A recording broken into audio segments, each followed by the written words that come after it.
Hi అండి. ఇవైతే పొడుగ్గా ఉండే, సన్నగా ఉండే దొండకాయలనమాట. వీటినైతే పందిరి దొండ అని అంటారనుకుంటాను. మామూలుగా అయితే లావుగా కూడా ఉంటాయి.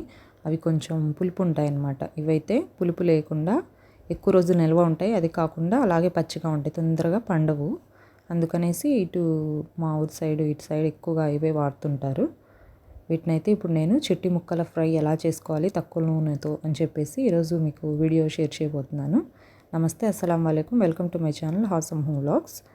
ముందుగా అయితే ఈ దొండకాయలని పైన తొడిమెలు రెండు రిమూవ్ చేసేసిన తర్వాత ఇలాగైతే నిలువుగా కట్ చేసేసుకొని చీలికల్లాగా వాటిని ఇలాగ సన్న సన్న ముక్కల్లాగా, చాలా సన్నగా అండి. మరి అసలు ఎంత సన్నం అంటే ఇంకా మనకు చిన్న చిన్న క్యారెట్ ముక్కలు అవి దోశల్లోకి అవి టాపింగ్స్ లాగా వేస్తుంటాం కదా, అంత సన్నగా కట్ చేసుకోవాలన్నమాట.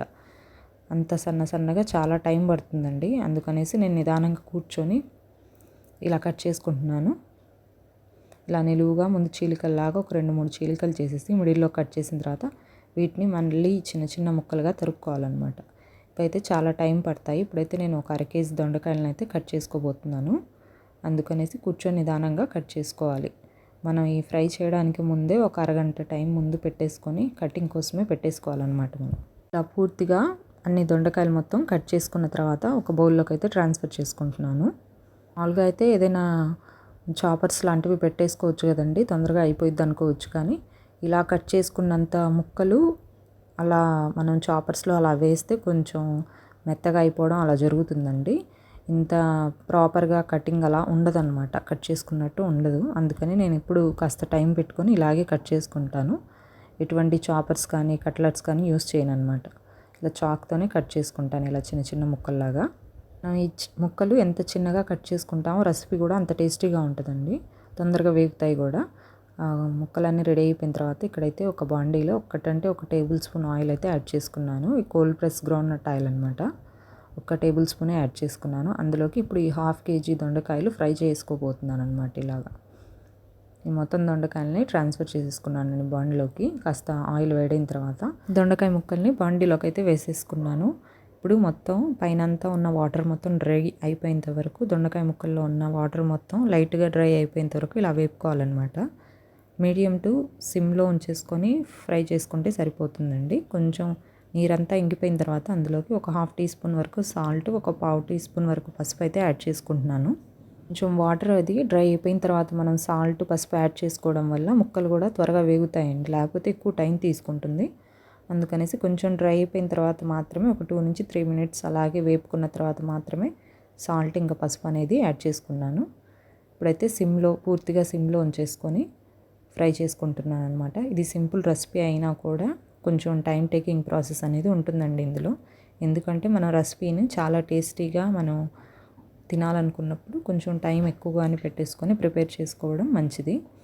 ఇందుకోసం అని చెప్పేసి ఇక్కడ ఉల్లిపాయ ముక్కల్ని కూడా సన్నగా కట్ చేసేసుకొని, దొండకాయ ముక్కల్ని ఎలా అయితే కట్ చేసుకున్నానో ఉల్లిపాయ ముక్కల్ని కూడా అలాగే కట్ చేసేసుకొని పక్కన పెట్టేసుకున్నాను. ఇప్పుడైతే ఇవైతే వేగుతున్నాయి. సాల్ట్ ఇంకా పసుపు మాత్రమే యాడ్ చేసుకున్నాం కాబట్టి మెల్లగా అలాగే వేపుకోవాలి సిమ్లో ఉంచేసుకొని. ఇక్కడైతే వేగుతున్నాయండి. ఇవి వేగిపోయిన తర్వాత ఆల్మోస్ట్ కర్రీ హాఫ్ వరకు వేగిపోయింది అనుకున్నప్పుడు మాత్రమే ఆనియన్స్ అనేది యాడ్ చేసుకోవాలి మనము. ఈ ఆనియన్స్ కూడా మొత్తం కలిసిపోయేటట్లుగా, దొండకాయ ముక్కలు ఆనియన్స్ మొత్తం కలిసిపోయేటట్టుగా ఇలా మొత్తం కలుపుకుంటున్నాను. ఆనియన్స్ యాడ్ చేసుకున్న తర్వాత ఇవి వేగడానికి ఒక 5-6 మినిట్స్ వరకు పడుతుందండి సిమ్లోనే. ఇలా అయితే ట్రాన్స్పరెంట్గా అయిపోతాయి అన్నమాట ఒక 5 మినిట్స్ తర్వాత.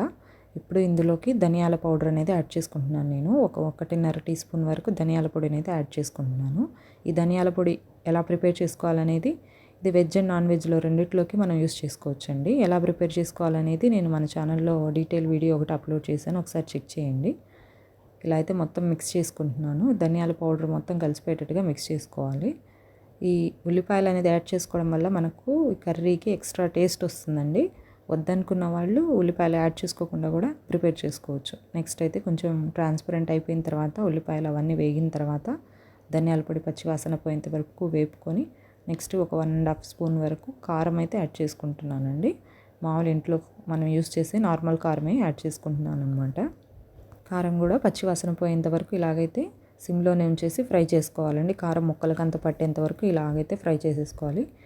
ఫైనల్గా అయితే రెసిపీ అయితే రెడీ అయిపోయింది. చాలా టేస్టీగా ఉండే లో ఆయిల్లో చిట్టి ముక్కల దొండకాయ ఫ్రై అనమాట. మీరు కూడా ట్రై చేయండి. నేనైతే రైస్లోకి ఇలా సర్వ్ చేశాను. చాలా టేస్టీగా ఉంటుందండి. పిల్లలైతే చాలా ఇష్టంగా తింటారు. లంచ్ బాక్స్లోకి కూడా మనం పెట్టొచ్చు అనమాట. చాలా టేస్టీగా ఉంటుంది. కొంచెం రైస్లో ఇలా నెయ్యి అనేది యాడ్ చేసుకున్న తర్వాత మనం ఈ ఫ్రైని సర్వ్ చేసుకోవచ్చు. మా ఇంట్లో అయితే పిల్లలు ఇష్టంగా తింటారు. నాకు కూడా ఇష్టమే. వెజ్ కర్రీస్ ఎక్కువ ఇష్టంగా తింటానండి నేను. అందుకనేసి ఇంట్లో అవకాశం ఉన్నప్పుడంతా వెజ్జే ఎక్కువ చేస్తుంటాను అనమాట.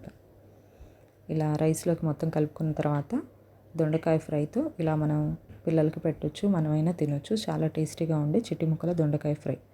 మీరు కూడా ట్రై చేసి మీకు ఎలా కుదిరింది, ఇంకా దొండకాయలో ఏమేమి వెరైటీలు మీరు చేస్తారనేది నాకు కామెంట్ చేయండి. ఈ రెసిపీ మీ అందరికీ యూస్ఫుల్ అవుతుందని అనుకుంటున్నాను. కొంచెం టైం పట్టినా కూడా చాలా టేస్టీగా ఉండే రెసిపీ అనమాట. మీరు కూడా ట్రై చేయండి. మీకు ఎలా కుదిరింది అనేది కామెంట్ చేయండి. వీడియో నచ్చితే లైక్, షేర్, సబ్స్క్రైబ్ చేయండి. Stay healthy and happy. Bye అండి.